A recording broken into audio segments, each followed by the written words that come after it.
আমার মালিক কিন্তু বলছেন কুল হুয়াল্লাহু আহাদ আল্লাহুস সামাদ। আমার মালিক বলেন আমি বেনিয়াজ বেপরোয়া। তামাম দুনিয়ার সমস্ত মানুষ কিয়ামত পর্যন্ত যদি আমার নাফরমানি করতে থাকে এতে আমার কোনো ক্ষতি নাই। কিয়ামত পর্যন্ত যদি সমস্ত বান্দা বান্দি সেজদায় পড়িয়া আমার শুকরিয়া আদায় করে এতে আমার কোনো এক বিন্দু লাভ নাই। এই আল্লাহর বান্দারা, পর্দার মা বোনেরা, তোমার আমার নামাজ দিয়ে আমার মালিক কি করবেন? আমার মালিকের কি কোনো নামাজের দরকার আছে? ওটা আসতে বলে দরকার আছে?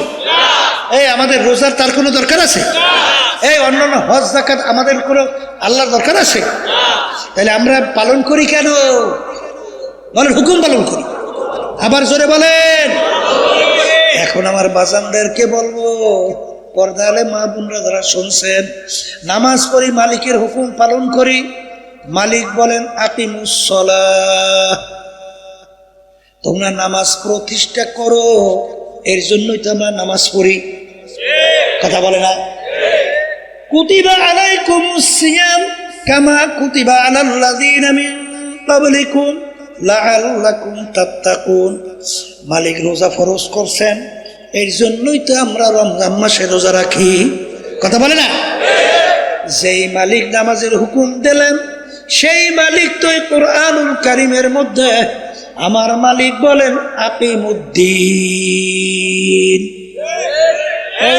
আকিমুস সালাহ হুকুম আর আকিমুদ্দিনের হুকুমের ভিতরে পার্থক্য কি? আসতে বলে। আকিমুস সালাহ আমরের সিগে যদি হয়, আকিমুদ্দিন কোন সিগে? আসতে বলে। হ্যাঁ, তাই তুমি রাষ্ট্রীয় পর্যায়ে আল্লাহর দিন বাস্তবায়নের জন্য তুমি যদি বলো আমি রাজনীতি করি না, তা তুমি কোন নীতিটা করো? জোরে বলার কথা ঠিক না? ঠিক দরবেশ হয়েছে। হ্যাঁ, আমার মালিকের কাছে তোমার আমার ইবাদত কোনো মূল্য আছে? আমার মালিক দেবের হুকুম অনুযায়ী চলি কিনা? এই জন্য আমাদেরকে দুনিয়াতে পাঠাইছেন, লিয়াবলুয়াকুম আইয়ুকুম আহসানু আমালা, পরীক্ষার জন্য, পরীক্ষার হলের মতো যে আমার হুকুম অনুযায়ী কে চলে কে চলে না। কথা ঠিক কিনা? তাইলে সর্বপ্রথম আমাদের ঈমানকে নির্ভেজাল করতে হবে। কি কি নির্ভেজাল? কি? সবাই মুখ খুলে বলেন কি? আবার মুখ খুলে বলেন। ঈমান যদি নির্ভেজাল না হয়, সামনে যে বলবো আর একটা কাজ আমল, আমলের কোনো মূল্য নাই। এই জন্য ঈমানকে সর্বপ্রথম নির্ভেজাল করতে হবে। আল্লাহ রাসূল সাল্লাল্লাহু আলাইহি ওয়াসাল্লাম বলেন আখলিস দীনাকা ইয়াকফিকা আমালুল কলিল। হাদিস শুনেন না? আসতে বলে। কি বলছেন আল্লাহ রাসূল সাল্লাল্লাহু আলাইহি ওয়াসাল্লাম? কি বলেন? তোমাদের ঈমানকে নির্ভেজাল করো, তোমাদের ঈমানকে স্বচ্ছ করো। যদি ঈমান তোমাদের স্বচ্ছ নির্ভেজাল হয়, অল্প আমল নেক করবা, নাজাত পাইয়া জান্নাতে চলে যাবা। আমি বলছি না, আল্লাহ রাসূল সাল্লাল্লাহু আলাইহি ওয়াসাল্লাম বলছেন। এই মুখ খুলে বলেন কি বলছেন? তাহলে ঈমান কি করা লাগবে? বলেন নির্ভেজাল। আবার বলেন। এখন বলেন আইন দেওয়ার মালিক কে? মুখ খুলে বলছেন না, চুপ করে বসে দিয়েছেন? বলেন আল্লাহ। ক্ষমতার মালিক কে? হ্যাঁ, তাহলে আইন দেওয়ার মালিক আল্লাহ, ক্ষমতার মালিক আল্লাহ। তাই আব্রাহাম লিঙ্কন পাইলেন কই? মাও সুতুন পাইলেন কই? লেনিন পাইলেন কোথায়? কার্ল মার্কস পাইলেন কোথায়? এই ইন্দিরা গান্ধী, জওহরলাল নেহরু, তা পাইলেন কোথায়? আছে কোথাও? কি জোরে বলে? পাওয়া যায়? যায় যায় কোনোদিন পাওয়া যায়? তবে এর পরেও যদি কেউ এদিকে ওদিকে ঘোরে, তাহলে সেই আল্লাহর বান্দা বান্দীদেরকে শুনেই রেখে যায়। কিয়ামতের ময়দানে ওই সত্য কোরআনুল কারীমের মধ্যে আল্লাহ রাব্বুল আলামিন কি বলছেন? ইয়াওমা নাদউ কুল্লা উনাসিন বিইমামিহিম। আমার মালিক কিয়ামতের ময়দানে প্রত্যেকটা মানুষকে তার দলের নেতা নেত্রীর সঙ্গে ডাকবে। এখানে কি একজন দুইজন না সব মানুষ? আবার একটু মুখ খুলে বলেন। প্রত্যেকটা মানুষকে আমার মালিক তার দলের নেতা নেত্রীর সঙ্গে ডাকবে। এই যে কোরআন কারিমে আয়াত শুনেছি। ডাকার পরে আমার মালিক বলবেন, তোর দলের নেতা নেত্রী যেদিকে যায় ওদের পিছনে পিছনে সেই দিকে চলে যা। এক কথায় তোমার নেতা নেত্রীর যেখানে জায়গা আমার আল্লাহ বলেন তোরও সেইখানে জায়গা। এই কি কোরআনে কারিমের আয়াত না ভিন্ন বানাইয়ে বলছি? তাহলে অনেকে এই কথা শুনতে চায় না, তাহলে এই আয়াত বাদ দেব? আসতে বলে বাদ দেব? তাইলে কিয়ামতের ময়দানে আল্লাহ রাব্বুল আলামিন প্রত্যেকটা মানুষকে তার দলের নেতা নেত্রীর সঙ্গে ডাকবে। তার দলের নেতা নেত্রীর যেদিকে রাস্তা আল্লাহ বলবেন তোরও সেই রাস্তা, তোর নেতা নেত্রীর যেখানে জায়গা তোরও সেখানে যাও। কি বুঝে আসতে চায় না? না আসে। এই জন্য আমার বাচ্চাদেরকে বলবো, পর্দা আলে মা বোনেরা যারা শুনতেছে, বুখারী শরীফ হাদিসের ভিতরে আসছে আল্লাহ রাসূল সাল্লাল্লাহু আলাইহি ওয়াসাল্লাম বলছেন, মান তাশাব্বাহা বিকওমিন ফাহুয়া মিনহুম। সহিহ হাদিস। আল্লাহ রাসূল সাল্লাল্লাহু আলাইহি ওয়াসাল্লাম বলেন, দুনিয়ার ভিতরে তুমি যেই দলভুক্ত হইয়া চলবা, যেই দলের নেতা নেত্রীকে নেতা নেত্রী হিসেবে মানবা, আল্লাহ রাসূল সাল্লাল্লাহু আলাইহি ওয়াসাল্লাম বলেন কিয়ামতের ময়দানে তুমি ওই দলভুক্ত হইয়া উঠবা এবং ওই দলের নেতা নেত্রীর সঙ্গে তোমার হাসর হবে। এক কথায় মুখস্থ কইরা বাড়ি করে যাওয়া লাগবে। যার সঙ্গে যার মোহাব্বত তার সঙ্গে তার কিয়ামত। বলেন বলেন, যার সঙ্গে যার মোহাব্বত তার সঙ্গে তার কিয়ামত। কথা ঠিক কিনা? এই দিনের বুঝ আল্লাহ অনেক মুসলমানদের ভিতরে এমন ভাবে দান করছে, আল্লাহু আকবার। আমার মনে আছে সরবনা ইউনিয়নে আমি যখন 2003 সালে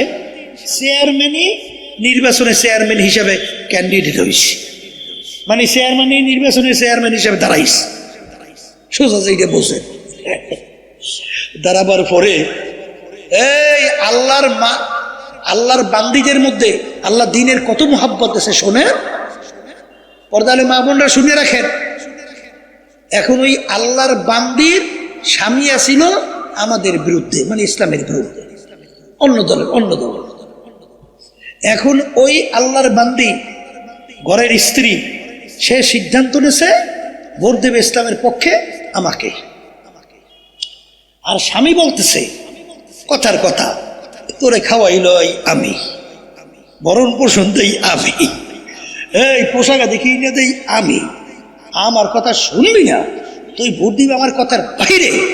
ঝগড়া বাজতে বাজতে এক পর্যায়ে এমন বদমাইশ ওই স্বামীগা, ও ছুরি না জানি দাও দিয়া ওর হাতের উপরে কবতেছে। নাউযুবিল্লাহ মিন জালিক। তখন একটা আঙ্গুল কাটতে পড়িয়ে গেছে। কথা বলছেন?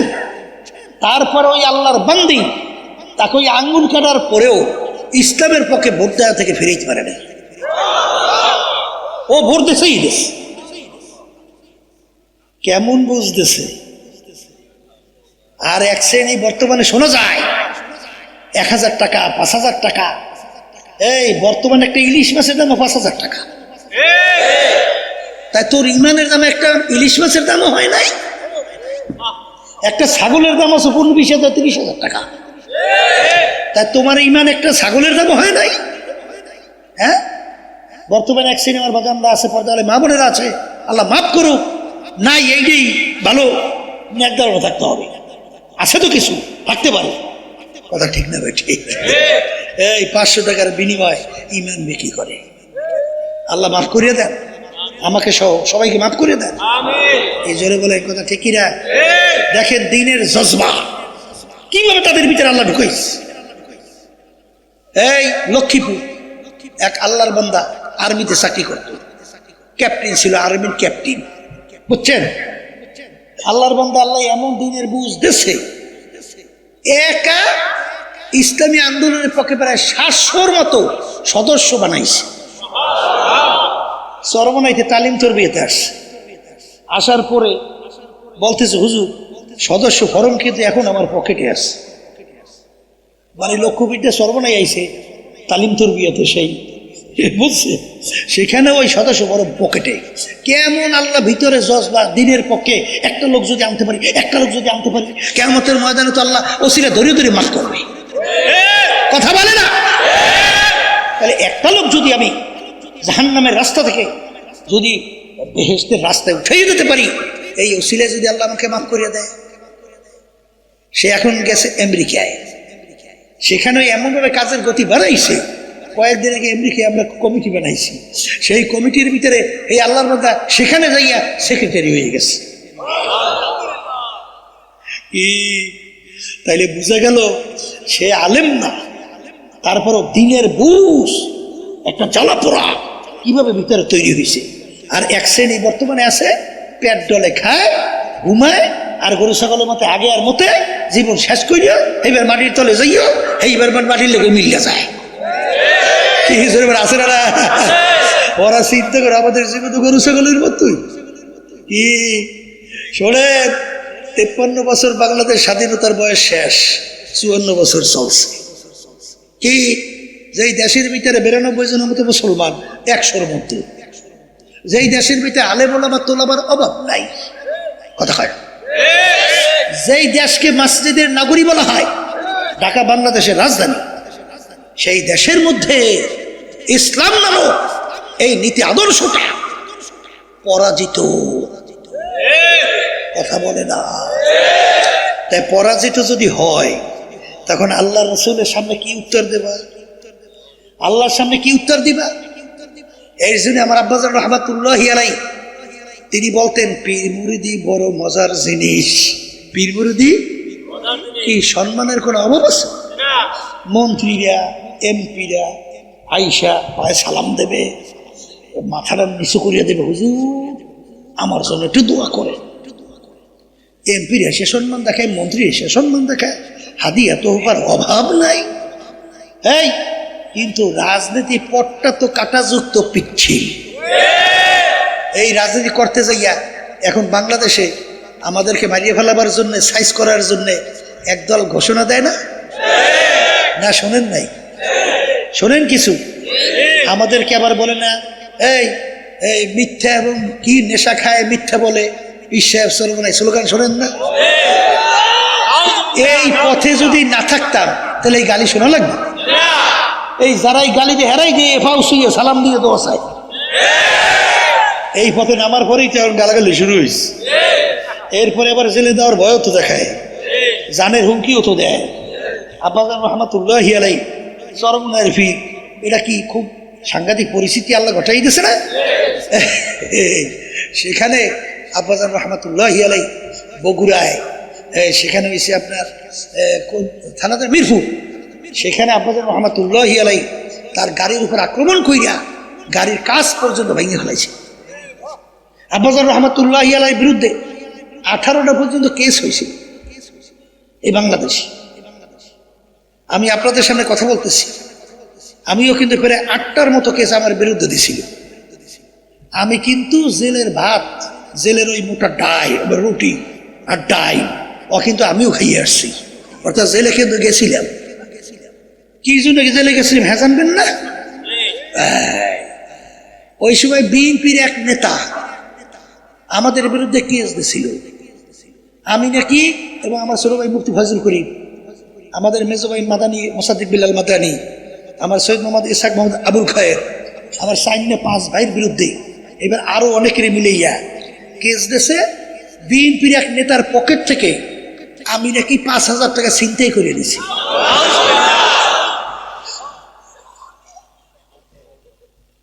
কথা বুঝছে? এই কেস দিয়েছে। কেস দেওয়ার পরে দেখেন কোন দেশে বসবাস করেন, যেখানে ঘটনা দেখাইছে সেখানে আমি উপস্থিত ছিলাম না। বিশেষের এক বাজার, চেনেন তো? আমি এসেছিলাম তখন বাড়িতে, আমার চোখে আসলে অসুখ, মানে সাংঘাতিক, চোখ দিয়ে চাইতেই কষ্ট, এরকম অবস্থা। তাই সেখানে বরিশাল আদালত ম্যাজিস্ট্রেট এই গ্রাউন্ডের উপরে আমাদেরকে 5 বছর সাজা দিয়ে দিচ্ছে। কয় বছর? এখন আমাদের বিরুদ্ধে 5 বছর সাজা দেওয়ার পরে আমাদের জেলে যাওয়া লাগছে। জেলে যাইয়া রুটি আর ডাল তেল খাইটাই আসছে। আসার পরে হাইকোর্ট করলাম, সেখান থেকে জামিন দিল। ওরা পাওয়ারে ক্ষমতায় সঙ্গে সঙ্গে ওই রায়কে ব্যাকেট করিয়া আমরা সুপ্রিম কোর্ট সিঙ্গেল বেঞ্চে আবার 5 বছর সাজা বহল। এখন আমাদের কোর্ট কোথায়? ফুল বেঞ্চ, কথা কয় না। এখন ফুল বেঞ্চে যে আমরা আবার আপিল করব, যেই বিচারক সিঙ্গেল বেঞ্চে আমাদের বিরুদ্ধে রায় দিয়েছে সাজা বহল, কয়েকদিনের ব্যবধানে ওই বিচারক প্রধান বিচারপতি হয়ে গেছে। এখন আমরা যদি আপিল করি তাহলে আবার তার কোর্টে করতে হবে। এখন আমাদের হুঁশ আছে, তাহলে খোদা না কাছে আমার মতো একটা ছেলে যদি 5 বছর জেলে কাটায়, আমার জীবনের কি থাকে? কোন দেশে বসবাস করে? তাহলে এই রাজনীতি পিছিল, এই কাটাযুক্ত পথে যদি না নামতাম তাহলে এই ঘটনা ঘটতো না। কথা বলে না। এই জন্য আমার বাজানদেরকে বলবো যে অনেকে তো মনে করেন যে মনে হয় সব মনে হয় বিশ্বে বেড়া ক্ষমতার লোভের জন্য, এই বিমন্ত্রী হওয়ার জন্য, সম্পদের জন্য রাজনীতি করে। ওরে পাগল না, আমরা রাজনীতি করি আল্লাহর হুকুম পালন করার জন্য। যদি তাই না করতাম তাহলে 1987 সাল ইসলামী আন্দোলন বাংলাদেশ প্রতিষ্ঠিত হয়েছে। কত বছর? এখন কত বছর হয়? আর 30 বছর। আমাদের দলীয় একজন এমপি মন্ত্রী কিন্তু সংসদে গেছে? হ্যাঁ, তাহলে আমাদের সুযোগ ছিল না? আসতে বলে সুযোগের শেষ ছিল না। এই যে 2024 আওয়ামী লীগ কত চেষ্টা করছে আমাদেরকে বিরোধী দল পর্যন্ত বানাবার, কত অপার দেশে, কত এমপি, কত মন্ত্রী, কত টাকা, এত আমি জানি। বিএনপি এখনো কত চেষ্টা করতেছে, এত আপনারা জানেন না, তো আমি জানি। কিন্তু আমরা যদি সুযোগ চাইতাম, এরকম 2, 1, 5, 10 এমপি আল্লাহর মধ্যে আমরা পাই না, মন্ত্রী তো 2-1টা পাই না, কিন্তু আমরা গেছি, যাই নাই। কেন যাই নাই? এর জন্যে এই সাদাবাজদের, এই খুনিদের, এই জালেমদের, এই গুমিদের, যারা দেশের টাকা বিদেশে পাচার করে, মিথ্যা কেস দিয়া লক্ষ লক্ষ মানুষের জীবন শেষ করে, এই অপরাধীদের, মিথ্যুকদের, জালেমদের ক্ষমতায় যাওয়ার সিঁড়ি হিসাবে আল্লাহর রহমত আপনাদের দোয়ায় ইসলামী আন্দোলন বাংলাদেশ ব্যবহৃত হয় না। কথা ঠিক না? ঠিক। এই জন্য আমাদের বাজানদেরকে বলবো, আপনারা এইসব বোঝেন, আমরা বুঝে কি বুঝি না। টাকার অফার বুঝে আমাদের কাছে আসে না, আসতে বলে। হ্যাঁ, মন্ত্রী তো এমপির প্রস্তাব বুঝি আসে না, না আসে না। তারপরে কাটাযুক্ত পথ কেন? আকিমুদ্দিন 50 বছর পর্যন্ত যেই দেশটার ভিতরে আজানের শব্দে বাচ্চাদের ঘুম ভেঙে যায়, আজানের শব্দে বাচ্চারা মায়ের কোলে ঘরে যায়, সেই দেশের মধ্যে 53-54 বছরে ইসলামী নীতি আদর্শটা পরাজিত।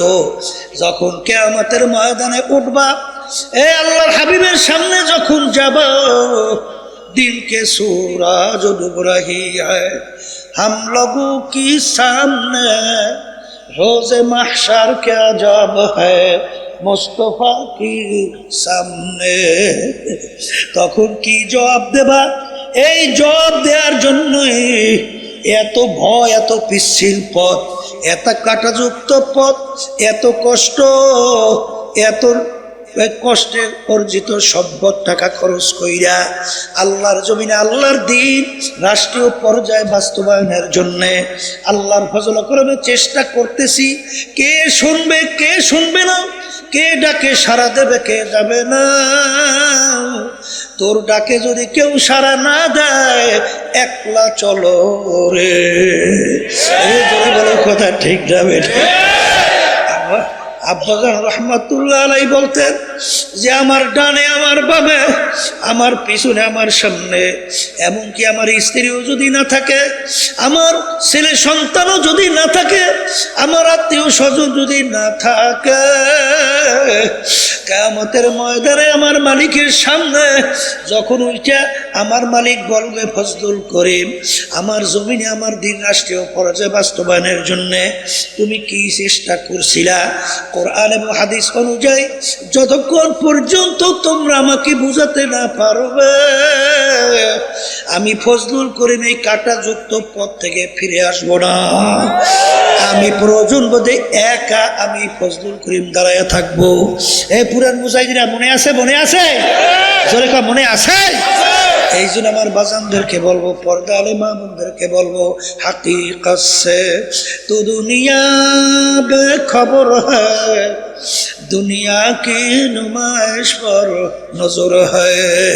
হে বড় লোক আমার বাবারা, হে পর্দার আড়ালের মা বোনেরা, হে সম্মানিত আমার বাবারা, হে দুনিয়া আমার বাবারা, হে বড় বংশের আমার বাবারা, হে পর্দালের মা বোনেরা, হে শিক্ষিত আমার বাবারা, ক্ষমতা সম্পর্কে আমার বাবারা, হে পর্দালের মা বোনেরা, দুনিয়া সম্পর্কে মাঝে মাঝে একটু চক্ষু বন্ধ করো, মোরাকাবা করো, তারপর নিজের কাছে প্রশ্ন করো, তারপর উত্তর নিয়ে কবরে রওনা করো। কারণ কোন কবর? যেই কবরে বাতি নাই, সাথীও নাই, যেই কবরে বিছানাও নাই, বালিশও নাই, ঘরও নাই, যেই কবরে তোমার সন্তান নাই, যেই কবরে তোমার স্ত্রী আত্মীয় স্বজন স্বামী নাই, যেই কবরে তোমার নেতা নাই, যেই কবরে তোমার দলের নেত্রীও নাই, যেই কবরের মধ্যে তোমার আত্মীয় স্বজন কেউ নাই, নাফরমান ডানের দিকে তাকাবে মাটি, বামে দেখে মাটি, নিচে মাটির বিছানা, উপরেতে চাপা মাটি, ভাইগা যাইতে পারবা না। এখন নাফরমান দিক বিদিক হারাইয়া আমার আল্লাহকে অসহায় ভাবে ডাকবে, হে আমার আল্লাহ, আল্লাহ, আল্লাহ। আমার মালিক উত্তর দিবে, ওরে নেমো খারাপ দুনিয়ার মধ্যে তোকে আমি পাঠাইছিলাম, স্বাধীনতা দান করছিলাম কেন? লিয়াবলুয়াকুম আইয়ুকুম আহসানু আমালা, পরীক্ষার হলে পরীক্ষা নেওয়ার জন্যে।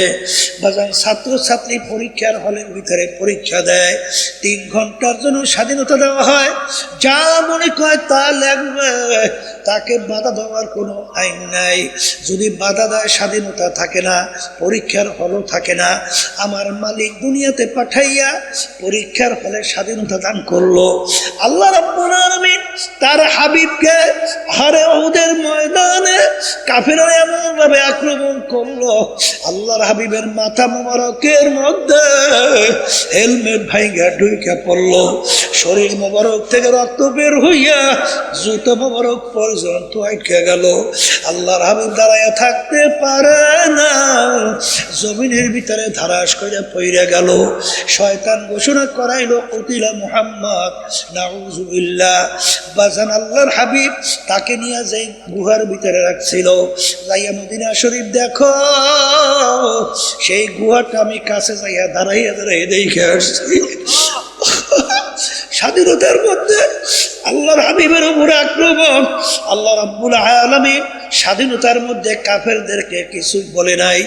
আরে তায়েফের ময়দানে আল্লাহর রাসূলকে এমন ভাবে মারলো আল্লাহর হাবিব। আল্লাহ রাব্বুল আলামিন স্বাধীনতার মধ্যে কাফেরদেরকে কিছু বলে নাই।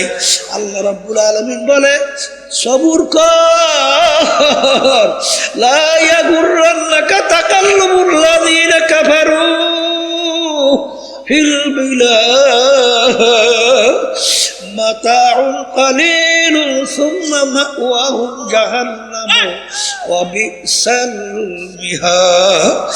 এ আমার মুমিন বান্দা বান্দীরা, আখেরে দুনিয়াদার এবং কাফেরদের শান শওকত অট্টালিকা, ওদের গাড়ি বাড়ি দেখা, ওদের ক্ষমতা দেখা তোমরা যেন ধোকার ভিতরে না পড়ো।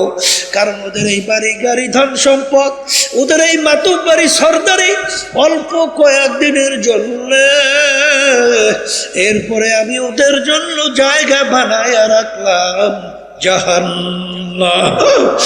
এই জন্য আমার বাজানদেরকে বলবো, পর্দারে মা বোনদেরকে বলবো, হাকিকত সে তো দুনিয়া মে খবর হ্যায়, দুনিয়া কি নুমায়েশ পর নজর হ্যায়।